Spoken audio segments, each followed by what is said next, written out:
good afternoon, everyone. Thank you so much for joining us today for the official launch of Aurora by Beyond the Professoriate at Penn. So we're really excited to conclude our 4-day job search prep camp with this exciting launch event with Maren Wood, who is the founder and CEO of Beyond the Professoriate. So because Aurora is such a really fantastic digital resource for all of the PhDs and postdoc populations that we serve, we have opened up registration for this event to PhDs and postdocs in STEM as well. So we wanted to welcome all of our attendees today to this event. I don't know if many of you have already checked out Aurora, but if you haven't yet, no worries at all. Today's webinar will really help you get the most out of this platform. And I'll just add that it's a really amazing tool for PhDs to discover career options and help you think about applying your skills gained in your graduate education to different careers. And it's all done in a way that's really organized, very intuitive, really engaging, and on a beautiful platform. So on that note, I'm going to hand things over to Maren to begin the program. I'm also going to put instructions for in the chat for people to access Aurora. So Maren, you can feel free to take it away. Awesome, good. Okay, so to start with, oh sorry, my name is Maren. I didn't rename myself yet, but I'm actually Canadian. I'm currently living in Denver, Colorado, and a lot of my team is actually Canadian. So to just give you the background behind why we chose the name Aurora, the research shows that about 50% of graduate students and PhDs are suffering from anxiety and depression, which is 6 times the rate of the general population, which is horrifying. And a couple of the leading causes of depression when students and postdocs are asked about this is uncertainty about careers and financial futures. And so when we were choosing our name for the platform, we wanted to capture the idea of, literally bright lights in the dark sky. So in Canada, of course, it's dark for huge chunks of the year, at least in the northern part. The northern lights are symbols of hope. They're symbols of exploration and opportunity in Canadian literature. So we chose Aurora for both the idea that, a career is not one thing that you'll do for the rest of your life. It's a journey, and it requires a lot of exploration, both in terms of self-reflection, as well as to reach out to and speak to other people, to do a lot of research. And then it's also, we want PhDs to know that there are lots of opportunities for them out there, that there are, the academic job market has been terrible forever. And we've just gone through a pandemic. And so we want PhDs to know that there are opportunities for smart people in every industry and sector, that academia does not have the monopoly on smartness or intellectual engagement or opportunity for PhDs. So that's a little bit of why we came up with this name. So I'm just going to walk you through a couple of slides here just to give you an overview of BeyondProf and Aurora. The research, a little bit of the research that's gone into it and the structure of the platform. And then I'll give you a brief tour, just show you a couple of ways to get on board and get started with the platform, and then take your questions. So just a little bit about BeyondProf. BeyondProf actually started in 2014, right when I was leaving academia. So I did a PhD in history at the University of North Carolina at Chapel Hill. And I went on the academic job markets during the Great Recession, and that was terrible. And after about 2 or 3 years of working as an adjunct, I realized that I needed to do something else. But the problem was, I didn't know what else to do. I had gone right through bachelor's, master's, PhD, and I had no other ideas. I had always just thought I was going to be a professor. And so it was an incredibly difficult, demoralizing and stressful time for me to try and figure out how I was going to leverage my PhD in history. And I made absolutely every mistake that people could make. So I come to this through my own experience, but also watching other people, PhDs, kind of make very similar assumptions and mistakes about their job search and their education. And so in 2014, as I was sort of trying to figure out what on earth I was going to do, I had this idea that I could connect PhDs like myself who were in a state of wondering and questioning and lostness with PhDs who had successfully made career transitions. And so we started with an online career conference in 2014. And from there, we've grown. Between 2014 and 2017, I actually worked for the American Historical Association and the Chronicle of Higher Education doing research in and around career pathways for PhDs. And when I was going to university campuses and I was presenting this research to people, my findings about where PhDs were going when they left academia, there was sort of this idea that that's nice that people didn't die, that they did when they didn't get tenure track jobs. Like, that's great that your research shows that people don't die, but what does this actually mean for me? Like, how do I go about creating this career transition for myself? And so I realized that there was an opportunity and a need to provide professional development support to PhDs year round. And initially, BeyondProf was started to support PhDs who had actually already left universities, who had no longer had access to on-campus resources. But in 2019, we realized that we were catching people too late, that if we could actually partner with universities, and a little bit of maybe most of you don't know this, but sort of between 2014 and 2019, universities have substantially expanded the resources that they have on university campuses to support graduate student education. And so there's a growing number of professionals like Joseph and Helen in universities across North America. And so we had this idea that we could partner with offices and graduate centers to bring our curriculum and programming to students and postdocs to hopefully help people prepare earlier and so that they would be able to move much more quickly from their PhD or postdoc into meaningful full-time employment, which is really our goal. So as I mentioned, I have a PhD in history, and I've been working in professional development, doing research consulting and education for about 8 years. Makes me feel old. And my team is all PhDs, actually. So Diane Sepakishi has a PhD in kinesiology. She works on building curriculum for Aurora. And we have Brigitte and Melissa who work on marketing. And we have Susan, who is also an instructional designer with us about 10 hours a week. Her day job is actually at a teaching and learning center. So we all come to this through our own experiences of earning PhDs and trying to go in on the academic job market, or not. Some of the team decided not to do that. And just really coming to this through as a passion project, really wanting to help other PhDs be successful in their careers. And as I mentioned, both Diane and Susan actually Diane worked in a teaching and learning center at a medical campus, and Susan works full-time at a teaching and learning center. So Aurora is designed by learning specialists with experience as university educators in designing and developing the content. So what is Aurora? Well, Aurora is the only online professional development training platform for graduate students and PhDs that helps them successfully transition from graduate school either into academic or non-academic career paths. So we do have resources if you're planning to go on the academic job market in the fall. We do have resources to help you prepare competitive application packages in the platform. We also have some resources to help support you in developing careers for academic success, like writing strategies, time management, and productivity. And then, as our name suggests, a big portion of Aurora is to support PhDs in knowing that they have options in preparing for professional careers or non-academic careers. So in Aurora, what you'll learn is you'll be able to explore career options and overcome your fears of career transition. One of the things that we've identified in our research is that about 57% of PhDs worry that their work in life will have less meaning in a non-academic career, and about 60% of PhDs worry that they won't be intellectually engaged in a non-academic career.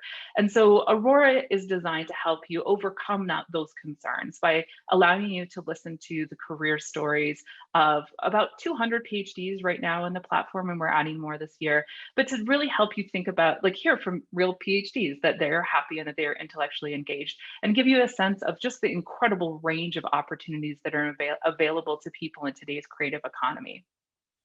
We want you to be able to go on the job market with confidence, whether it's in academia or in a professional job search.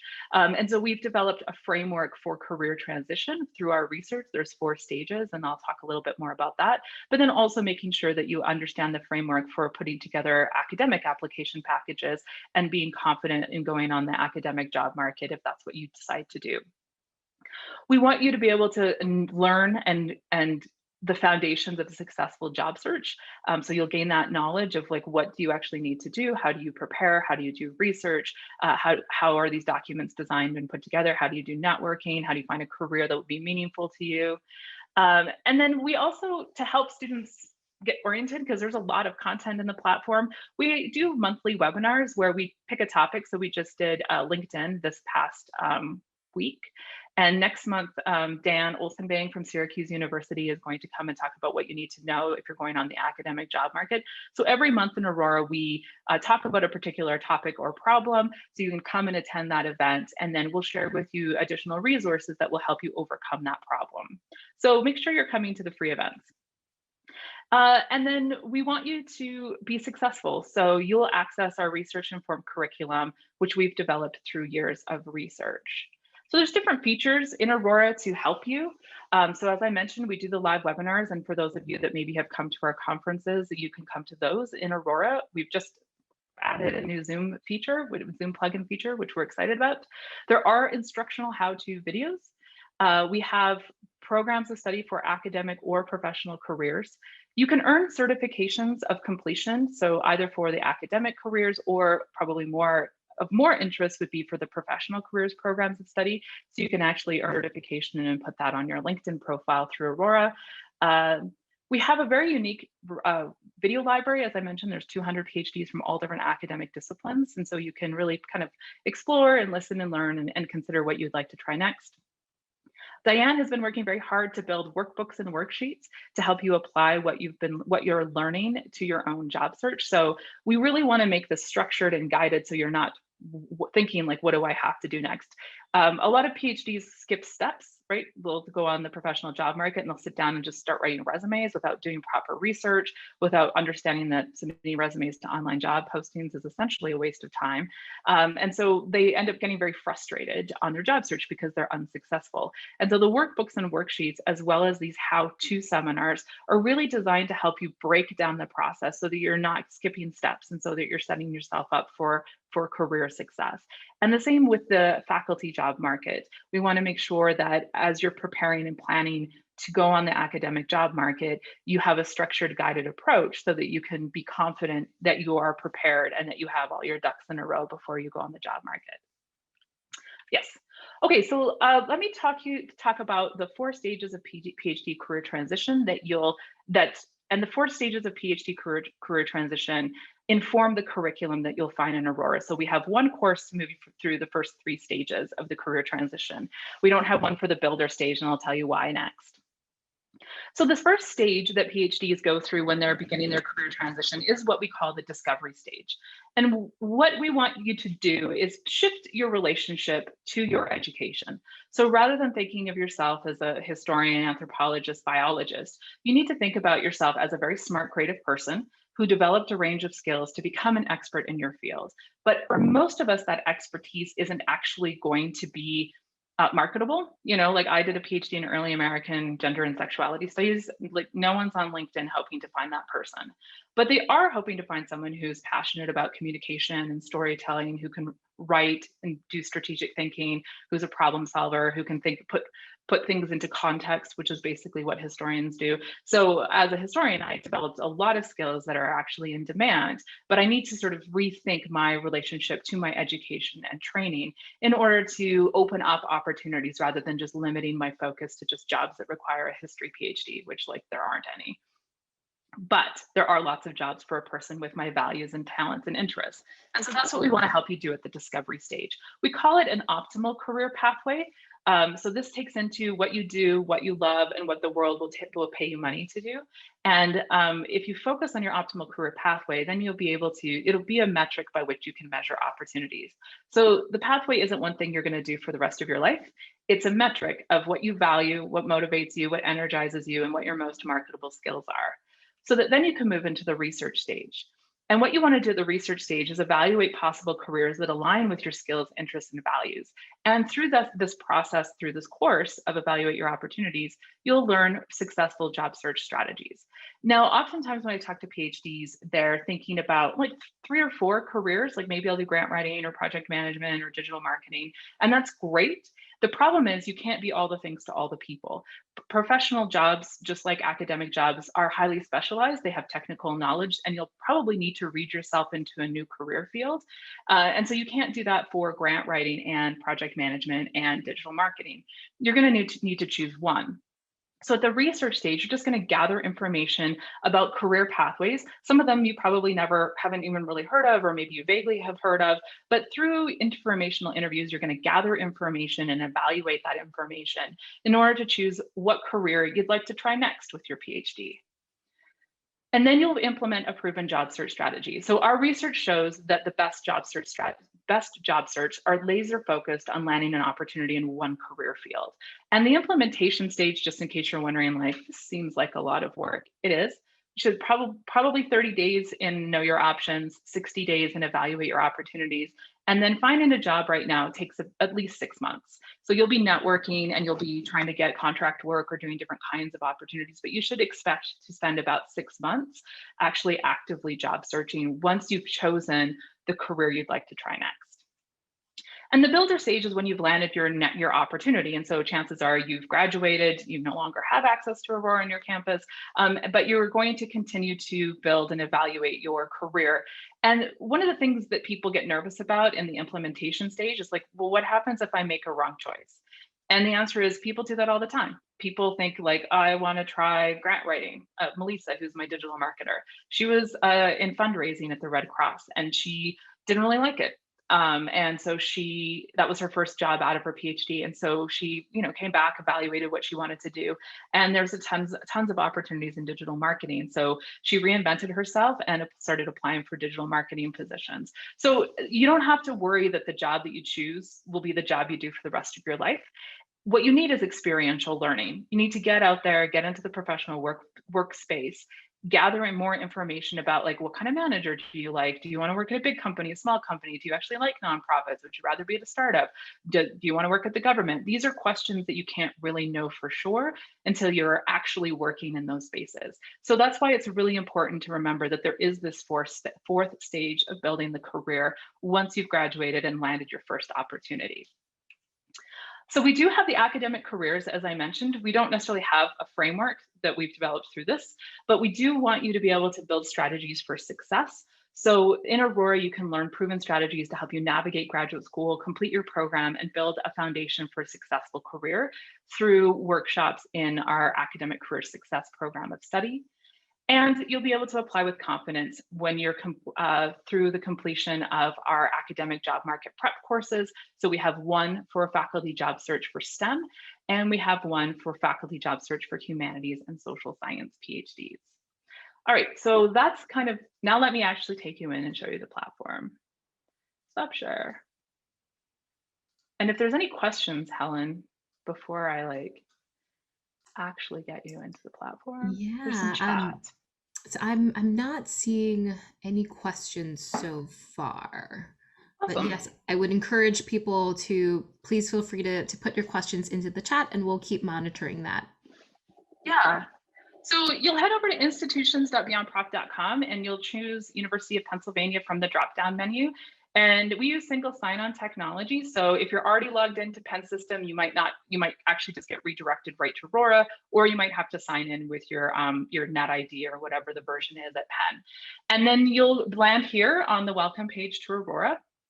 And I should just say, all we learn about you is your name, your affiliation, and your email address. So we don't have any other identifying information about students who are in the platform. And the only thing we share back to Joseph and Helen is the number of users at an aggregate level, so that we won't actually report on specific people. So this is a safe learning environment for you. So we'll just say we saw 150 Penn students on the platform, and here's the resources that they were finding most useful and most helpful. So you don't need to worry if you're concerned about it, your advisor not being supportive of a non-academic career, that anyone would find out that you were in the platform. So we've just revamped this page. Hopefully this will be the last big revamp for a while. You can watch an orientation video, but it's basically what I just told you. And we actually have just added a guide to getting started. So this is a quiz you can take. So if you land here and you're saying, I'm actually interested in academic job search, I need help with my application documents. I am in the humanities or social sciences discipline. So then I can either go directly to the overview page, or I can go here to any of the directly to like, yes, I need help with my teaching statement or putting together my portfolio or how to write a research statement. And it should reopen it up over here. So now you're landing directly on the video that you want to watch. So that's one way to navigate Aurora. And you can also come back and just ask another question and then it'll reset it. So anytime you come in, if you're sort of wondering, like, if you don't want to scroll and you have a specific question, go ahead and use that tool to help you orient or help you find the resources that you're looking for. As I mentioned, live webinars will help you learn how Aurora can, the problems that PhDs face and how Aurora can help you prepare for a job search. So we have our next one on June 18th. You can go ahead and register. This is actually open to anybody, but we have the exclusive events for people that are just have access to Aurora. And so that's the July 9th one that I just told you about with Dan Olsen-Bang. For the professional job search course, as I mentioned, we have 4 stages of PhD career transition. So if you're wondering what stage you're at and which course is right for you, you can go ahead and take the assessment. It's about 5 minutes. We ask you questions about what you know about the job search. So we test your foundational knowledge, and then we'll recommend one of our 3 courses to you, depending on where you're at in the job search process. So I'm not going to take you over there because it's long, but you can go ahead and do it. So as I mentioned, we have 3 courses. So this is the discovery course. There's Know Your Options. So we have an introduction, we have a transferable skills workshop, your values and motivators, your top marketable skills, and then putting this all together in a PhD career transition story. And evaluate your opportunities. We'll again keep building on your transferable skills. So once you know what it is that you do, working on actually making that translation into the language of employers, non-academic employers. We've tried to break up these units into about 20-minute videos, so shorter, active learning. So I'm the instructor, so we'll say, push pause and go to your workbook and do some exercises. So that's why there's 3 LinkedIn, because there's a lot to get through on LinkedIn, but you can go ahead and take those 3 lessons. The key to successful career transition is actually networking, but we're trying to trick you into watching it to make you excited, because we know PhDs don't like networking. It's the thing we need to do, and it's the thing we resist doing, and that's because it's hard. The first lesson for how to write a resume, and then how to actually evaluate what you'd like to try next. Implement your job search. This is actually going to be updated by the end of June. We're finishing this curriculum right now. So we have guest presentations here that covers very similar content. They're just a little bit longer. And so that will be redone by the end of June. Then we have our career exploration video library. Let me just take you over to that actually here. So we have a workbook that you can download here. This is especially useful for those of you that are really uncertain and just beginning your job search and thinking like, I have no clue what else I would do if I didn't get an academic job. The workbook will help you begin to think about what PhDs leverage out of their education, what you actually value in your work, and get you started doing informational interviews. It is you can sort it by academic discipline. And we've also tagged all the videos with the values and interests from Imagine PhD. So Imagine PhD is a free assessment tool that was created by the Graduate Career Consortium. And so you can just pop over to Imagine PhD, and actually our workbook has a lot of exercises to help you adopt what you've learned through completing the assessment in Imagine PhD. And I imagine Helen and Joseph talk about Imagine PhD all the time.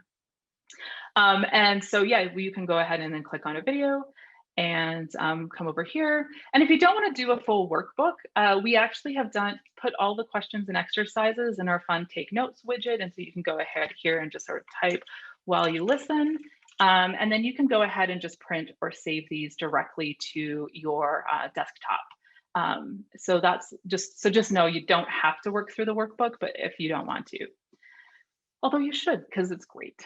Let's see. Okay, back to the landing page. As I mentioned, we've got the academic career success piece here. So writing strategies, productivity and time management, how to balance your work life and career, how to network successfully in academia.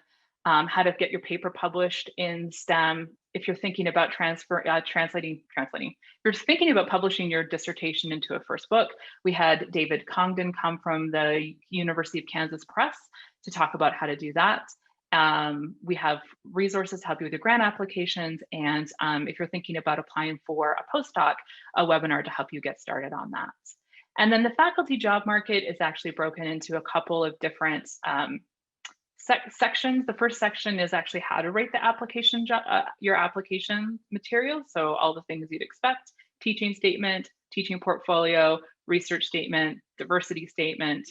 And then we shift into preparing for interviews. So preparing for first round interviews, how to prepare for an on-campus interview, the faculty job interview, your teaching demonstration, your job talk, and negotiating a job offer. And it's the same for STEM. We just have swapped out content when it's appropriate. So for example, how to, I think Joseph, you actually did the how to negotiate a job offer for us. Anyways, Joseph's in there on one of the STEM specific ones. So let me just take you into, here's what, when you come here to a course landing page, we have an introduction video, we have more about the course, and this is where you're going to be able to go ahead and download your workbook. Let me go here. There we go. So here's our academic program of study. There's lots of ways to find content that you're looking for. And then this is what it looks like inside. So you can, Aurora is really easy to navigate. This will take you back to the overview page for all of the units, or you can just go through to the next one, or you can just click here to the next lesson. And if you're going to complete the exercises, so here's what you do. If there are quizzes, I failed my quiz because I didn't do it. You can retake the quiz here, and the quiz takes about 10 minutes to do. Once you've actually completed a unit, you'll get a little green check mark next to the lesson you've completed, so you can track your progress through the different courses. I don't think that there's much else for me to say. Everything is closed captioned, so both for accessibility, but also if you're watching this in the lab or if you're on the bus, you have that option of turning the closed captioning on. And if you have any questions for us about the programming, go ahead and just shoot our team an email, and we can help you find a resource that you're looking for, answer a question, or point you to directions on your campus that might be a better fit to help you with that particular problem. Anything else that you would like to know about the platform? So I see a question from Joseph. Joseph, do you want to ask your question out loud? Sure. So I mean, there's so much great content here, and I think the struggle can sometimes be that people can be overwhelmed to start off, and I think the workbook sort of put a structure in place so you don't have to be overwhelmed by everything. You just have to follow the step one and then go to step two.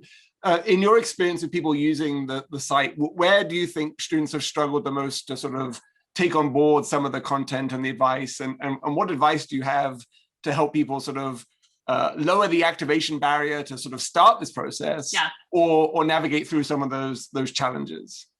So I think we have a lot of introduction videos. So I would recommend, for those of you that are interested in a profession, actually everybody, but especially if those of you that are interested in a non-academic career option, just start with Know Your Options. It's 5 units, 75 minutes of content, and like a 40-page workbook. So you can work through that, and each of the videos are about 15 minutes apiece.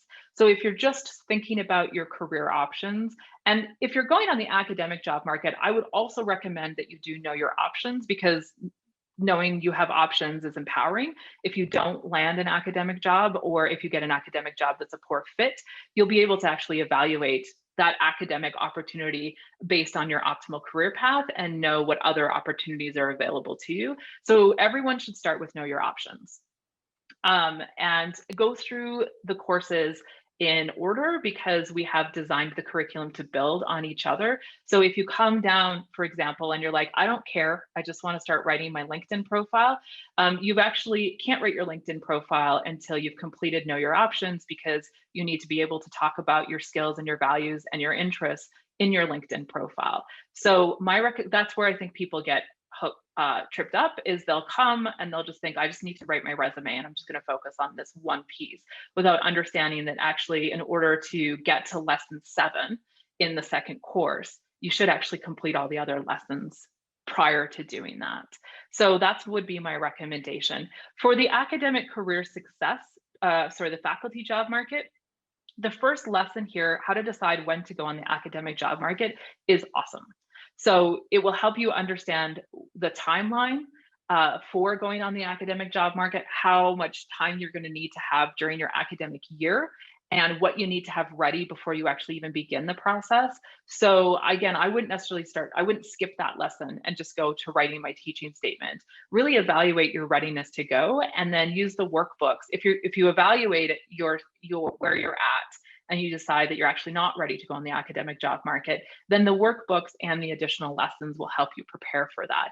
And if you go through that lesson and you determine you are ready, then you can begin to go through these other pieces. And again, they're ordered in a way that makes sense, right? You can't put together your teaching portfolio and teaching statements work together, but you need to be having your teaching statement and thinking about the ways in which those documents speak together collectively to the hiring committee. Does that begin to answer your question, Joseph? Start at the beginning, take lesson 1. Yes, I think it does, in terms of just making sure that it's really seen as a structured approach. And I think the earlier people start, obviously, the easier it is to not have to sort of be panicking about but I have this thing right now. So that, obviously our goal at Career Services is to make sure that people are engaging with this early on. So it's good to hear that. Yeah, absolutely. And if you are like, whoops, I didn't do what I'm not prepared, and I need a job soon, my recommendation is for sure to do lesson 1 make sure you do know your options and evaluate your opportunities before you lose access through Penn, because that will set you up to begin a successful job search. And some of the other pieces are important, but you can learn some of that information through networking. Joseph, do people still have access to career services as an alumni for a year? Is there any? Yeah, so Career Services serves alumni for life in terms of our access to advisors. Some of the resources and some of the other things might begin to dissipate after like a year, but an alum who's graduated for that year after graduation is basically the same as a student in pretty much every aspect. So we hope never to sort of leave anyone high and dry with access to these types of resources. That's great. Yeah, that's not true for every institution, so I always like to ask. Excellent. So that's good news. The other piece to your point, Joseph, is what we're hoping that this tool will help students be able to do is find resources. So if you are feeling overwhelmed and you're like, I don't want to start with lesson 1, then come here and take this onboarding tool, because that will help take you to a lesson that aligns specifically with what your question is right now. What's on your mind? What do you need help with? So you can also just use that onboarding tool to sort of skip the maze and go directly to the resource that you're looking for. Maren, that's really helpful just to know like how to, if someone had a limited amount of time to navigate and use this tool, like where to get started, right? And to get at the information that they're looking for. That's super helpful.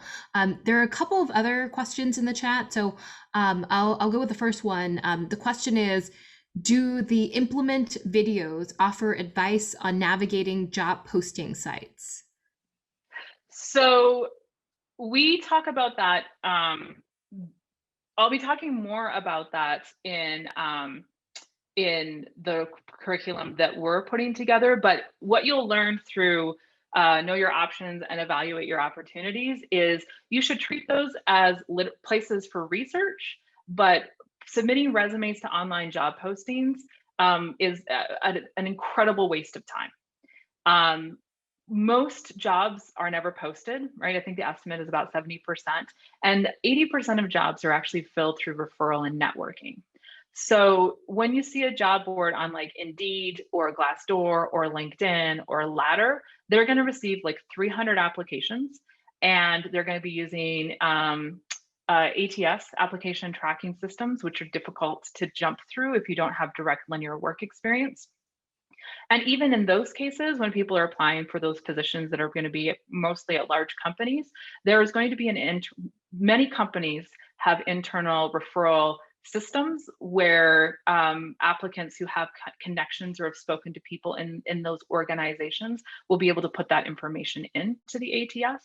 And so if you don't have connections, it's going to be very difficult for you to actually get an interview or get a job if all you're doing is focusing on job boards. So job boards, as we talk about whenever we're talking about preparing for jobs, job boards are great to learn what your marketable skills are, how employers talk about skills, just to getting familiar with the job postings and the structure of job postings. But in terms of a successful job search, as I was just talking to someone the other day, like stop looking at job postings and start looking for people. The other piece of this is that you need to be, so we do talk about this, and I'm just giving you the long answer.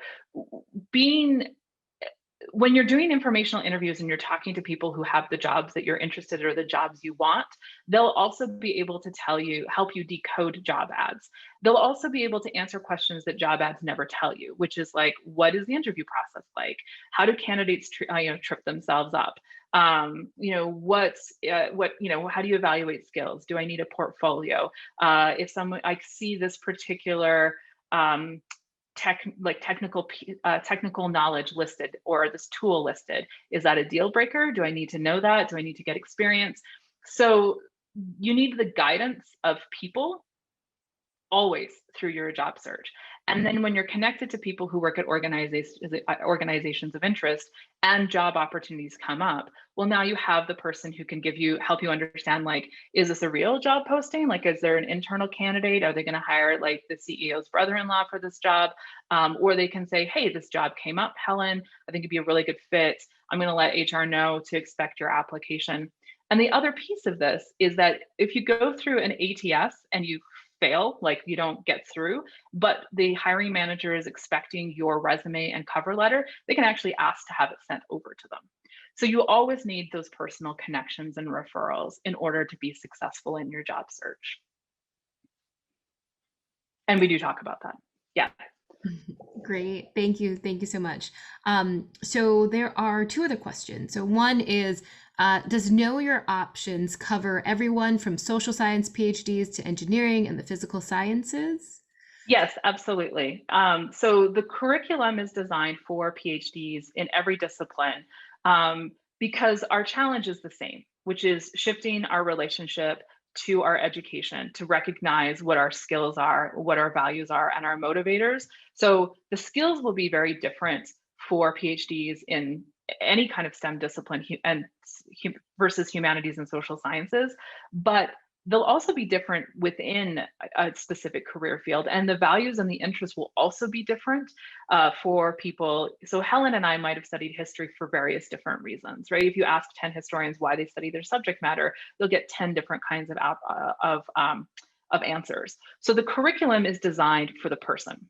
It's designed to help you identify what your marketable skills are, what you have done during your graduate education. So some people will be on committees, and some people will have side hustles, and some people will be more interested in managing the lab, while some people will be taking certifications and teaching. So it's not specific to the subject matter. It's specific to you, the person, and helping empower you to be able to confidently speak about your skills, your values, and your interests when you're not working. And that's going to be unique for every PhD. Maren, so the follow-up to that question is, what, if anything, do you think is different for different types of PhDs looking to transition from academia to the job market? Yeah, so skills will be different, again, across disciplines. So for example, we try in the curriculum, we try and use examples that we see as career fields. So let me back up. So for a humanities PhD, you might be more interested in moving into something like marketing.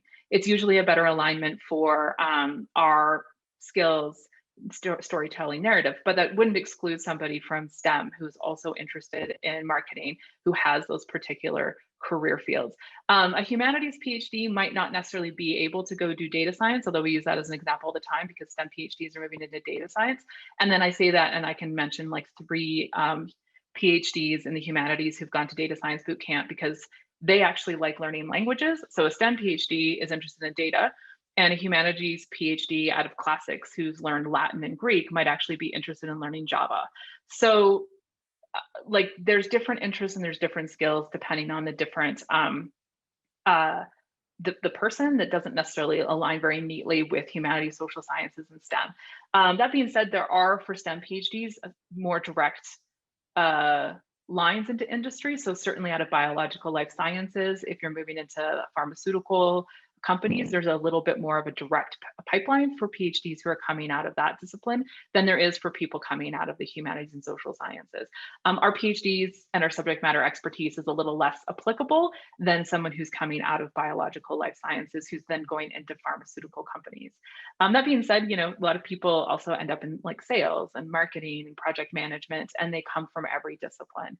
Again, the only other difference that I see with PhDs, and again, this isn't necessarily specific to a discipline, it's just specific to a person, is that some PhDs like me were just focused on earning their degree and they developed very little outside work experience, whereas other PhDs are very active on campus, or they have side hustles, or they're involved in community organizations, and they actually have a much richer resume to draw upon than somebody who's coming out of a PhD like I did with very limited non-academic work experience. So that's actually the biggest difference in terms of like, what are you drawing upon? What is your experience? What are your references? How can you put together your resume?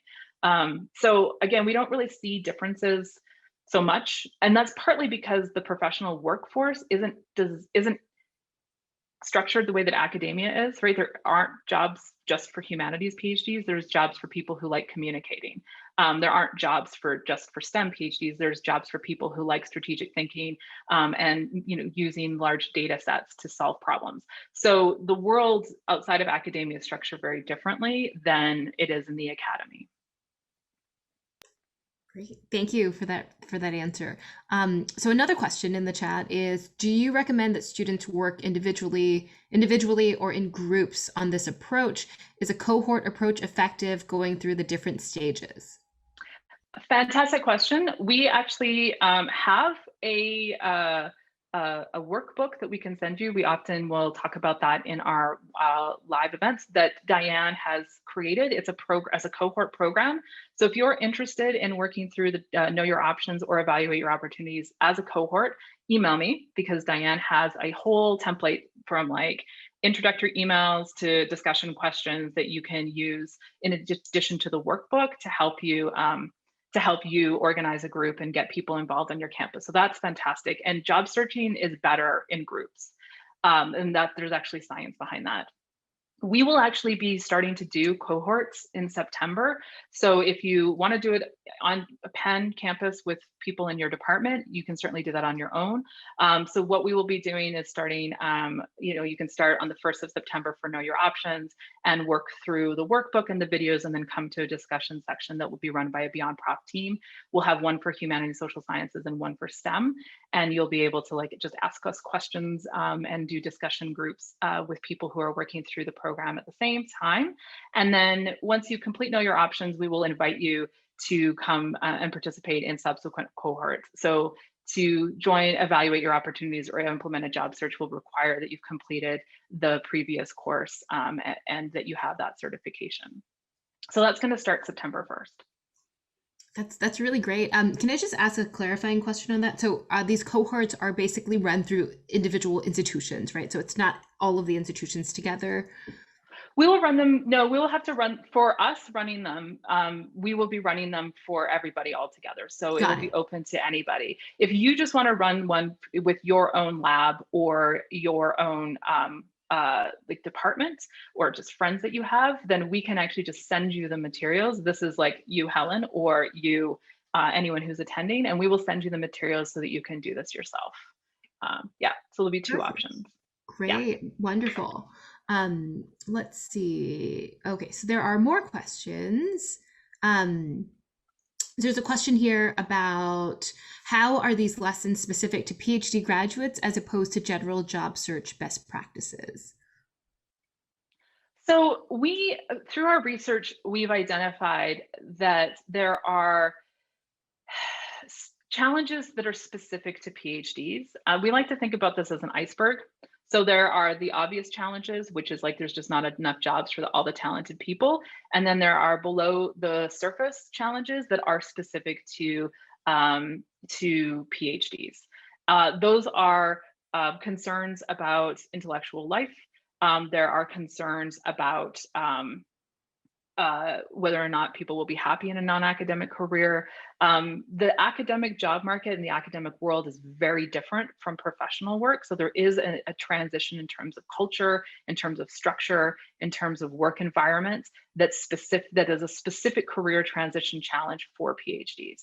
So our curriculum is designed to help PhDs make a career transition and implement best practices. But there is a translation challenge for PhDs that other professionals who are making career transitions don't necessarily have. And the other challenge is that oftentimes employers will look at us and say, you just don't have linear work experience. You know, you're overqualified and you're under linear work experience, right? You have the credential, I don't need a PhD for this job. And also you haven't been doing digital marketing for 5 years. So there is a bigger challenge for us in translating work experience that's happening in a sector that's in some ways very separate from other sectors. And so there is a bigger challenge for us in terms of knowing what our value is, articulating our skills, and doing those transferable skills that, you know, when my partner moved from project management into consulting, like he didn't have that problem, right? He was able to draw upon his work experience as a you know, assistant IT manager to then move into consulting. So it was a career transition, but it wasn't as much of an enormous leap as it is from a PhD into a non-academic work experience. Great. So there's another question here, and I like this question. Is there a targeted or optimal point in the duration of the PhD that is best for getting started with Aurora, or is no point too soon? Well, yes, yesterday was as soon as you should start. There are different ways that I would recommend people use this depending on what year they are at. Most PhDs come to this in their final year or two.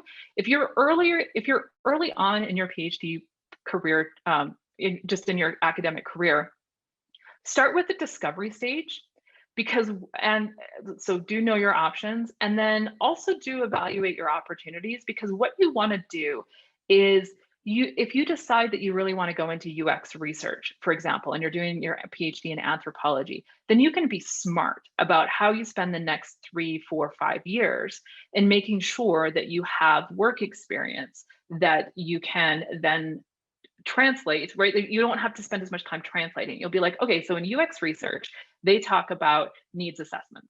So I need to be very clear on what a needs assessment is, and I need to make sure that in my classroom, I'm actually applying this needs assessment in the way in which people understand it in UX research, so that when I come out of my PhD, I'm not trying to reverse engineer my graduate education. I'm actually spending my time in graduate education and my time earning my degree, setting myself up for career success for this other career opportunity. And then I can look around campus and I can think about other kinds of skills or work experience. So let's say that my work is very solo, like I don't work a lot in teams. Well, I can see that for UX research, they want you to be able to work in cross-functional teams. So now I can look at around campus and I can find opportunities to be part of committees or to be involved in like a GSA in order to actually get that experience. So again, I'm not trying to reverse engineer. I'm actually actively preparing for a career in UX research. Or if you're still like, I'm not really sure what I'd want to do, but I want to make sure that my options are open, you can know that like communication, collaboration, project management, and teamwork are really valuable skills. And you can be thinking about, you know, what are the tools of project management? What are the theories of project management? How might I apply that to my own dissertation or my classroom or this committee? And you can be very active in preparing for a non-academic career. The thing I would say is that I actually would hope that given the academic job market, I would hope that every PhD would actually do that. There's no reason why being a good project manager is somehow detrimental to an academic career. It'll just make you better, right? It'll make you better as a department chair. It'll make you better as a PI. It'll make you better in managing teaching assistants. So this isn't an either or. you can know your options and evaluate your opportunities and be clear on what your most marketable skills are and what other opportunities are available to you. Be very conscious about developing skills and looking for opportunities to do that while you're still pursuing an academic career, so that when you get out and you can make an informed decision about what career path you'd like to go down. And then if you don't land a tenure track job, it will be less devastating because you will be able to move successfully into another career pathway that you've already identified as interesting and rewarding. Thank you, Marin. I mean, I would also echo that, at Career Services, we, most of the time, I think, see people towards the end, right, of their PhD programs. And we would love it so much for PhDs to come see us a lot earlier. And I think that, knowing your options and doing some career exploration at the beginning of the process is so empowering. And, you can be more strategic, right, with how you spend the rest of your time in graduate school, much like what you just talked about. So there aren't any other questions in the chat, but I have a question for you, Sure. which is about the video library, which I think is such an incredible resource. Do you have any kind of information in terms of like how people, like what people find to be most useful about them, or like how they navigate? I mean, I know there's different ways to kind of filter like what it is that people might be interested in, but I would love to hear, like, if you know kind of what people found to be most helpful with kind of how they're using the video library. Yeah, the thing that we hear back from PhDs, because these are video interviews, so you actually see the person and they speak to you about what they love about their job, what energizes them, what skills they have. It makes people less worried that they won't be happy in a non-academic job. It will just help reassure you that you can find really interesting, fulfilling, meaningful work through in the non-academic job. The other thing that you will hear is that this is a big part of the research that we do at BeyondProf. We ask people the same 8 to 9 questions when we do these interviews. And what you will also hear is how people went through the process.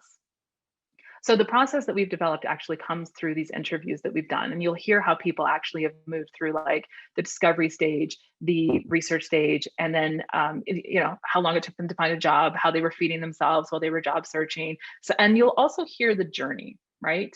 You'll hear how people like started in one thing and then maybe moved to another thing.